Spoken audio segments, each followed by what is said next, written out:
The complaint of the righteous. I want to give all praise, glory, and honor to Yahweh, Bahasham, Yahweh Shai, Bahasham, Ruach. Double honors to our apostles and elders of Great Millstone who does lead and rule well. I want to say salutations and shalom to all you hopeful elect Akim pushing out this word in truth and in sincerity throughout the four corners of the earth. And sincere shalom also to you Akim and Akwaf that's listening and learning, preparing yourselves here in these last days.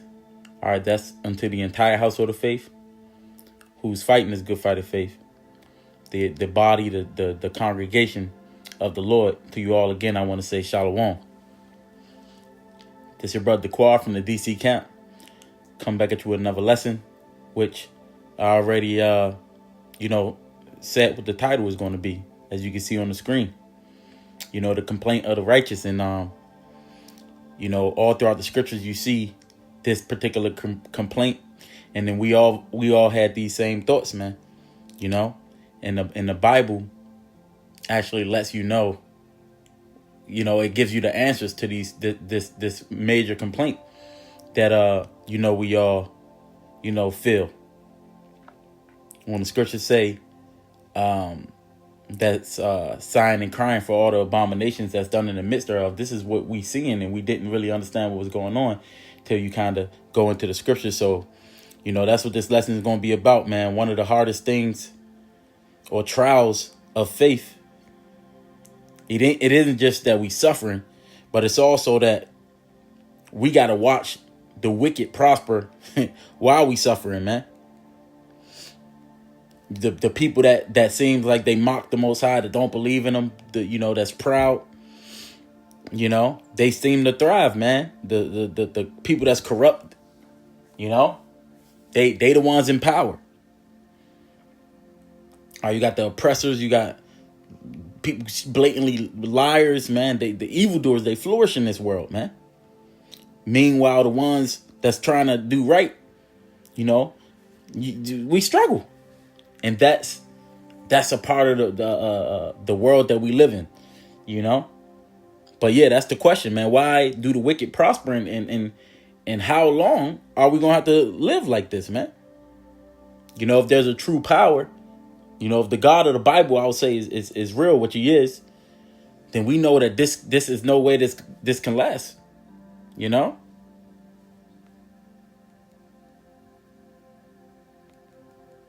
I don't know why it's doing that, but yeah, that's the question that we usually gonna ask, man. Is why do the wicked prosper? Why does the righteous suffer?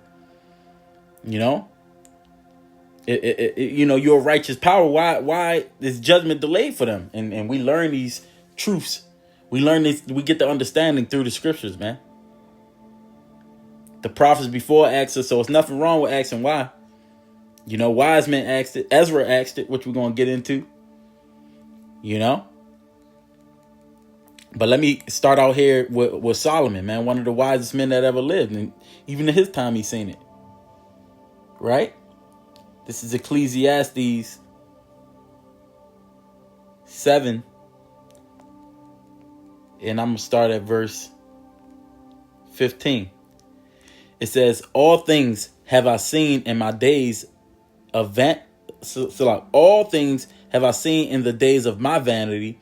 There is a just man that perisheth in his righteousness, and there is a wicked man that prolongeth his life in his wickedness. All right.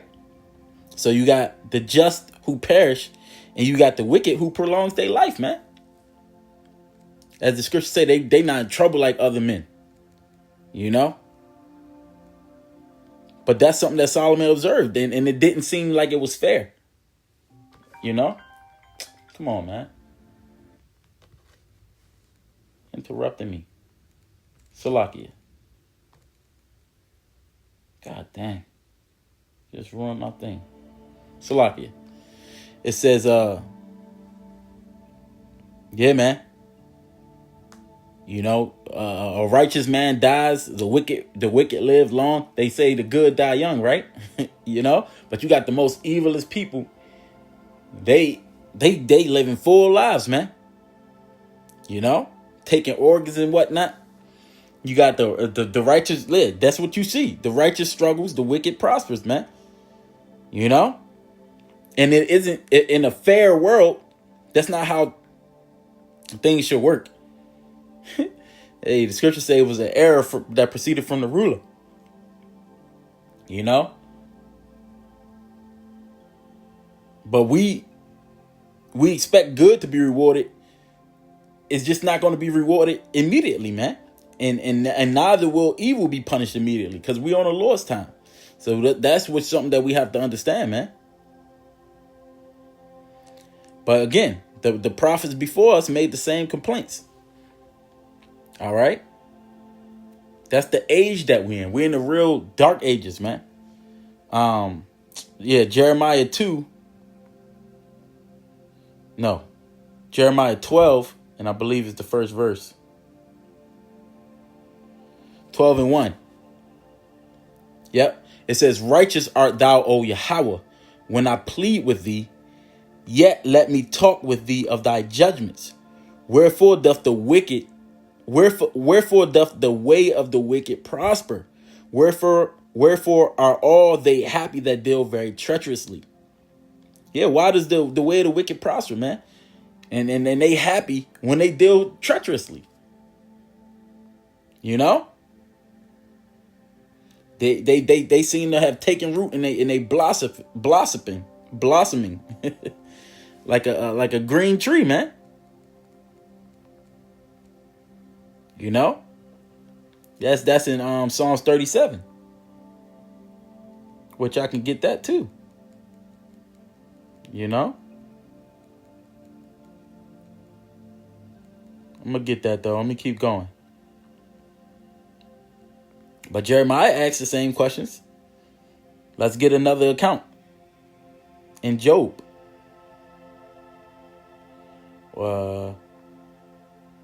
Job 21.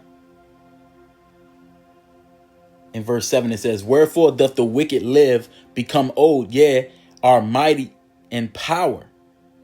Their seed is established in their sight, with them and their offspring before their eyes. Yeah, the wicked, they again, like they keep saying, they get to grow old. They mighty in power.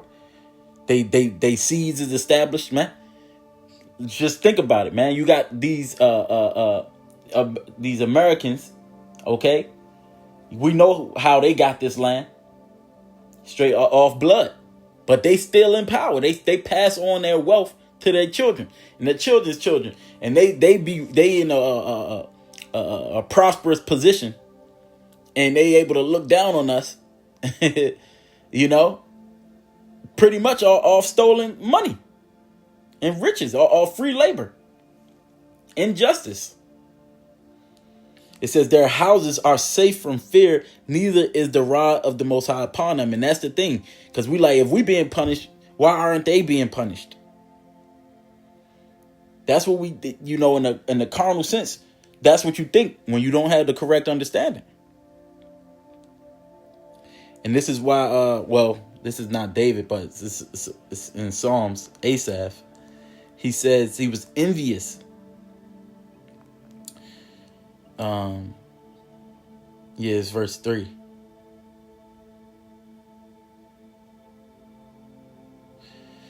Yeah, Psalm 73 and verse 3, it says, for I was envious at the foolish when I saw the prosperity of the wicked.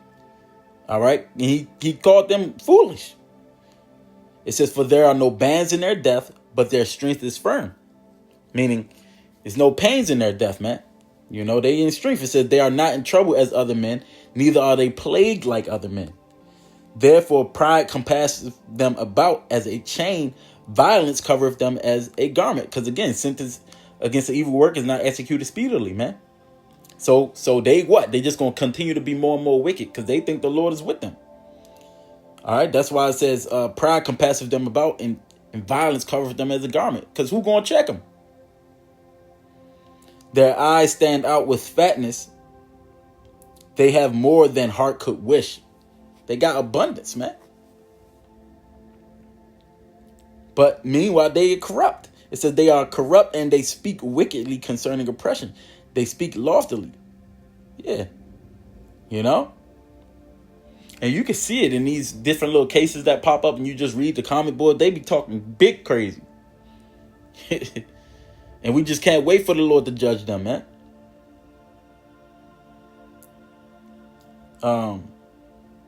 Yeah. Hold on.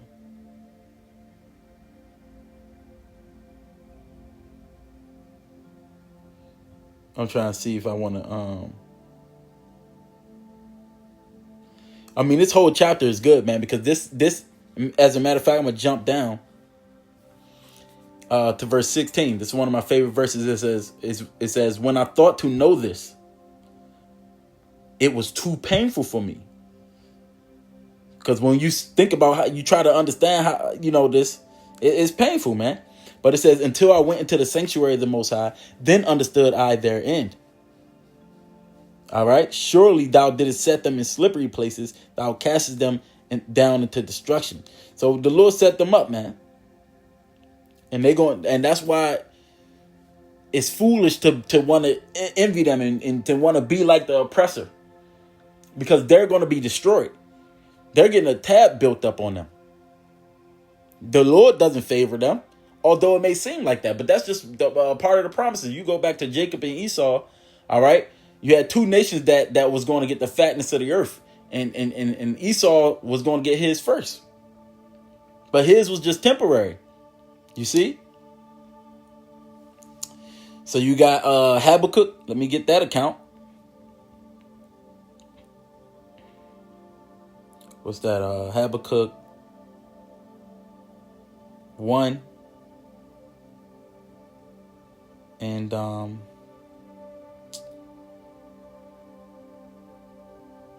gonna start at 13.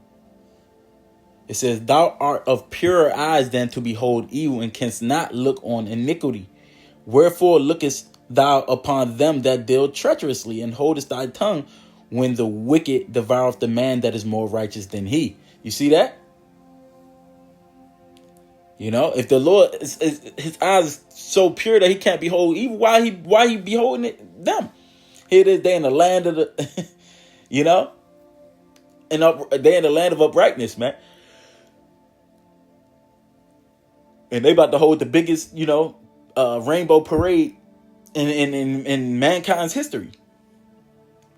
And you wonder, why is the Lord doing these things, man? Why is he not going to do something about it, man? But he is going to do something in his time.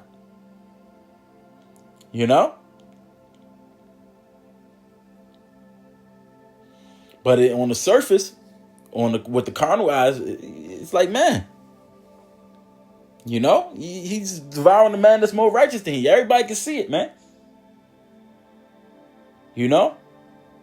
Jake tried to trim their ways to seek love and everything, man. This dude just breaks every agreement with him. Constantly keep trying to destroy Jake. Meanwhile, he's good. So that's a issue that you see, and you got questions about it, man. Now let's get Ezra. Well, it's in 2nd Esdras, which is Ezra. You go to the Apocrypha. 2nd Esdras 3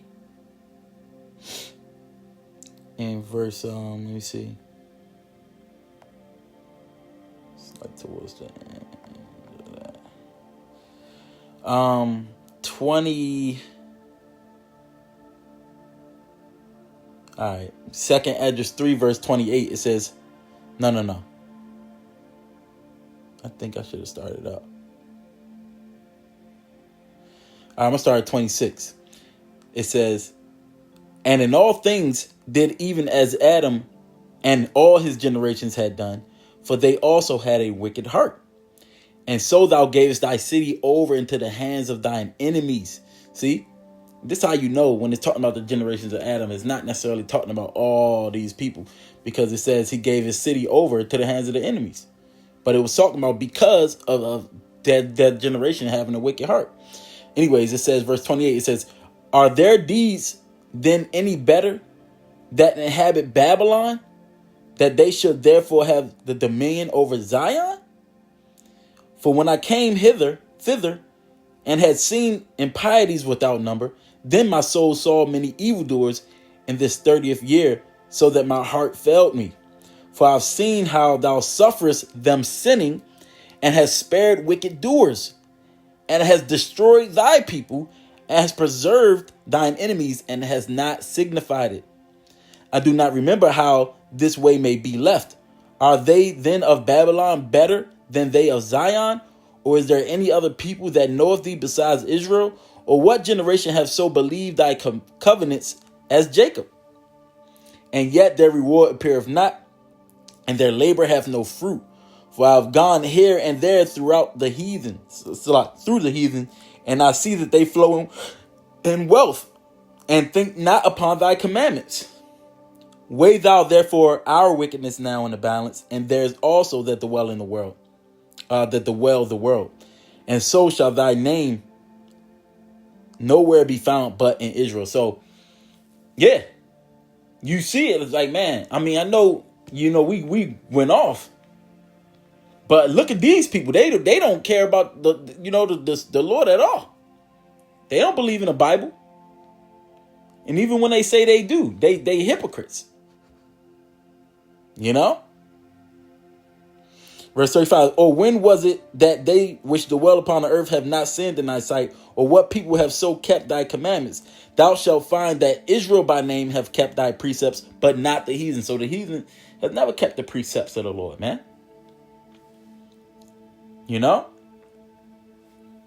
But there's a reason why we judged the way we judge and they're not. And the Lord's still going to deal with them. But Ezra was asking, like, how can these people rule over us? They more wicked than we are, man. How did you let the wicked overcome your people? But see, he understood the Lord existed. He just was like, why is this your judgment? But see, that's more of the Most High's timetable and his timeline, and how the Lord's going to move things, man. Scripture says he does not move nor stir till all things be fulfilled. I was watching the elders video, Elder Yashawamba, and they was talking about how, everything is going to be done in the Lord's timing, man. But that's what a lot of people struggle with. It's the Most High's timing of it all, man. But the Lord is fair. That's what they were saying. The Lord was fair because he gave all these other nations a chance to rule as it was commanded. All right. Now, you got the angel Uriel in the next chapter. He was answering him. Let me see.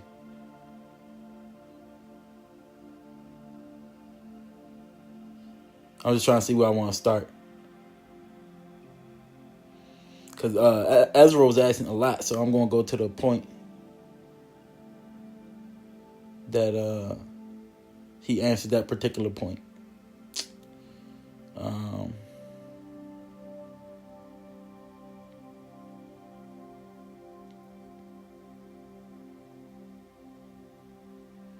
right, I'm gonna start at 22. 2 Esdras 4 and 22, it says, Then answered I and said, I beseech thee, O Lord, let me have understanding. For it was not my mind to be curious of the high things, but of such as pass by us daily. Namely, wherefore Israel is given up as a reproach to the heathen, and for what cause the people whom thou hast loved is given over unto ungodly nations, and why the law of our forefathers is brought to naught, and the written covenants come to none effect. And we pass away out of the world as grasshoppers, and our life is astonishment and fear, and we are not worthy to obtain mercy.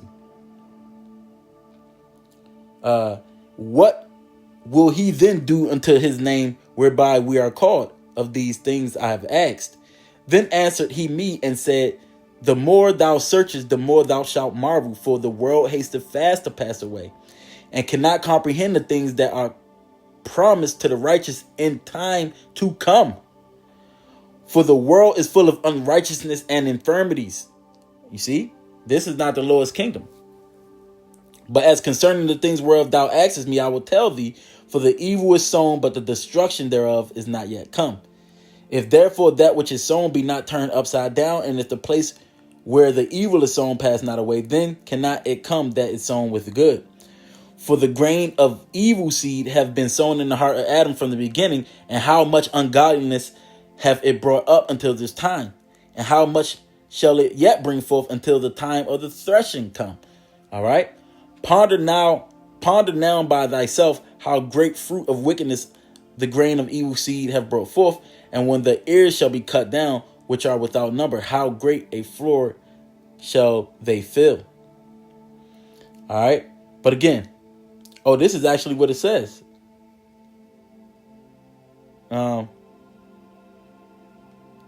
Yep. I got to keep going.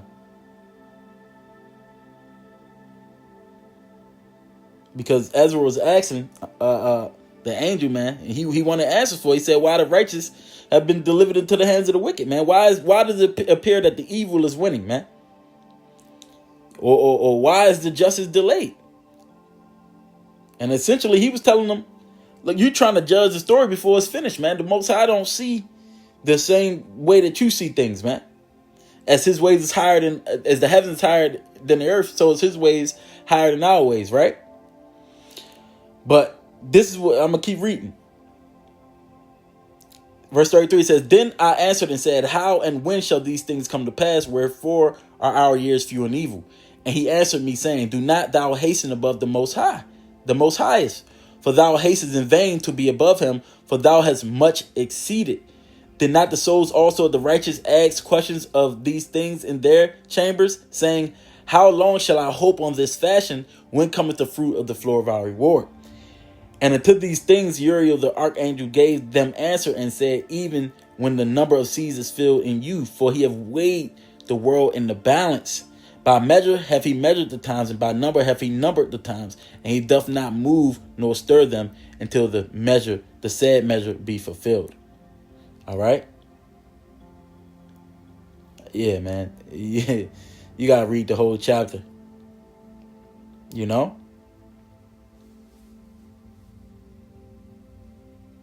But this is what it's about, man. We all had the same questions. All right. And the wicked is not going to escape, man. Like I already quoted Ecclesiastes 8:11. You know, sentence against the evil work. And that's why the scriptures say, man, it shall not tarry, it will surely come, man. All right. Because the mistake a lot of people make is they assume that delayed judgment means that it's not going to happen. You know? But don't mistake the Most High's patience, his long suffering for their approval, because that's what they do. The Lord's delaying the judgment for a reason. He's not canceling the judgment, man. Okay? Let me jump back to Psalm 37 because I mentioned that I was going to get that.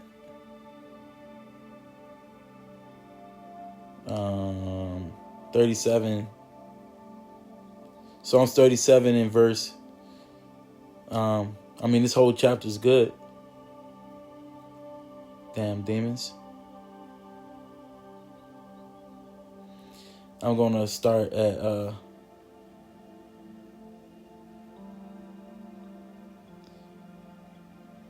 I'm going to start at 32. It says, the wicked watcheth the righteous and seeketh to slay him.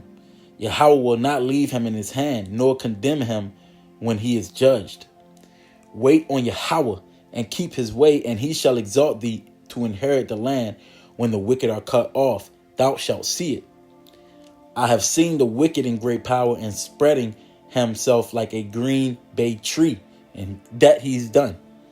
You know, he took root and he spread. You know, yet he passed away, and lo, he was not. Yeah, I sought him, but he could not be found. All right, so hey, every kingdom falls, man. And the scriptures is also speaking in the past tense, like it already happened, man. Because if it's written, it's going to happen. We just waiting for it to play out. But here it is, America. They celebrating their 250 years. Listen, every kingdom falls, man. And that's around the average length of the time of a kingdom. Every empire falls. The oppressor, the wicked, you're ultimately going to fall, man. The question is just when. And we just got to wait for the Lord to do so. And the Lord ain't going to do it early. He going to do it when he was supposed to do it. When he already originally planned to do it, man. Nothing escapes the Lord's control, man. He appointed the end from the beginning. Okay? We just have to go through this straight gate. Now, this is why, and I quoted Habakkuk first. Well, I don't know if it's the first chapter, but I'm going to get Habakkuk because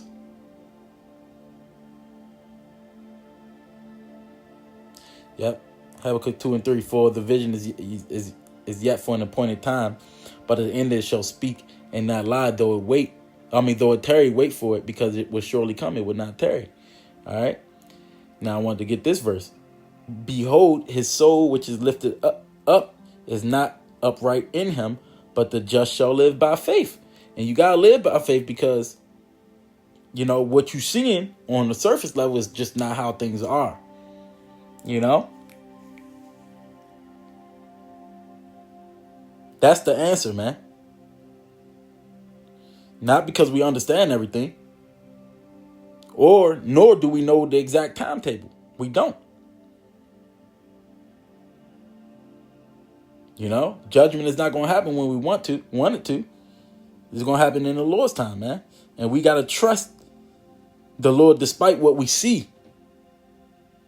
You know, faith, what did it say? Faith is the, let me get that. The evidence of things. Hebrews 11 and 1. Now, faith is the substance of things hoped for, the evidence of things not seen. All right. So, again, we got to trust in the Lord despite what we see, man. We got to believe that the verdict that the Lord's going to give based upon his laws, his judgments, you know, the past cases, if you will, before court even opens, man. We understand what's going to happen, man.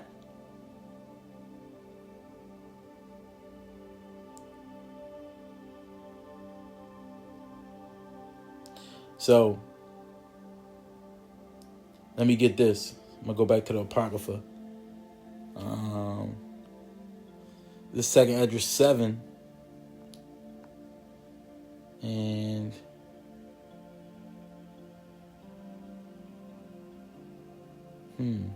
oh, that's why.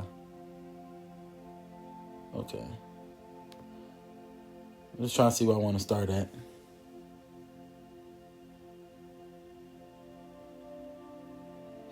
Yes, second Esdras 7 and verse 33 says, and the Most High shall appear upon the seat of judgment, and misery shall pass away, and the long suffering shall have an end. All right. So in that day, man, that's the promise, man. The wicked is not going to get away. It said the Most High shall appear upon the seat of judgment, man. He's in the misery, all the stuff that we feeling is going to pass away. Because the Lord is not going to forget the righteous, man. And he's going to render justice. Okay? So when you see the wicked prospering, don't envy them. Or if you suffering, you know, don't lose faith, man. Don't get weary in well doing. Because this is all a test. And this world was created for many. The world that we're going to receive is for few. You know, we're going to have everything in abundance. Way more than hearts could wish. You know?